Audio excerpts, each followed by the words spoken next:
हमारा पहला क्वेश्चन है कि आयरन के ऑब्जर्प्शन के लिए कौन सा विटामिन उत्तरदायी है।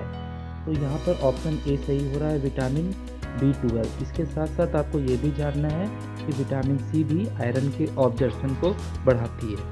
हमारा दूसरा क्वेश्चन है कि कार्बोनिक एनहाइड्रेस में कौन से एलिमेंट पाए जाते हैं। तो यहाँ पर ऑप्शन सी सही हो रहा है, option C is the right answer. साथ ही साथ आपको ये भी जानना है कि कार्बोनिक एनहाइड्रेस सबसे पहले गाय में पाया गया और गाय के आरबीसी के सेल में। Our next question is antitoxin serum क्या प्रोवाइड करता है। तो इसका सही आंसर है बी, पैसिव इम्यूनिटी। साथ ही साथ आपको ये भी जानना है कि इसे हाइपर इम्यून सीरम भी कहते हैं। Our next question is vitamin C deficiency cause disease, यानी विटामिन सी की कमी से कौन सा रोग होता है। इसका सही आंसर है बी, स्कर्वी। साथ ही साथ आपको ये भी जानना है कि विटामिन सी का केमिकल फार्मूला C6H8O6 होता है।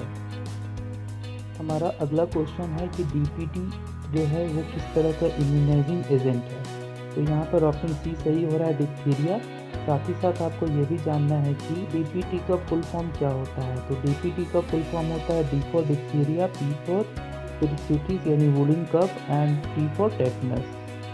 हमारा अगला क्वेश्चन ये है कि निम्न में से कौन सी बीमारी से इंडिया आज़ाद हो गया, यानी कि इंडिया में बीमारी न के बराबर है। इसका सही आंसर है बी, स्मॉल पॉक्स।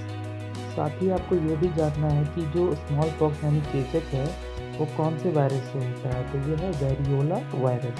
इसी के कारण से स्मॉल पॉक्स यानी कि चेचक होते हैं। हमारा अगला क्वेश्चन है कि प्रोटीन इनमें से किस में मौजूद होता है।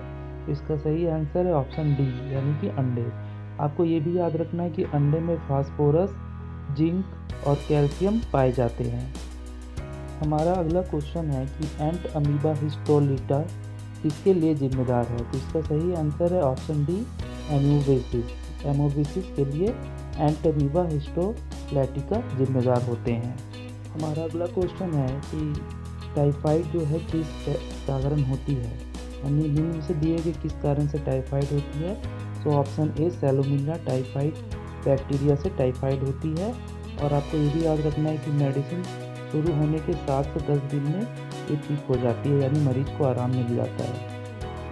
हमारा अगला क्वेश्चन है कि ओरल पोलियो वैक्सीन किस उम्र के बच्चों को दी जाती है, मतलब शुरुआत की जाती है बच्चा कितने उम्र हो जाने के बाद। तो इसका सही आंसर है 9 मंथ, यानी 9 महीने का जब बच्चा हो जाता है तो उसे ओरल पोलियो वैक्सीन दी जा सकती है। और आपको ये भी याद रखना है कि ओरल पोलियो वैक्सीन पूरी दुनिया में वर्ल्ड हेल्थ ऑर्गेनाइजेशन के द्वारा मुफ्त टीकाकरण अभियान चलाया जाता है।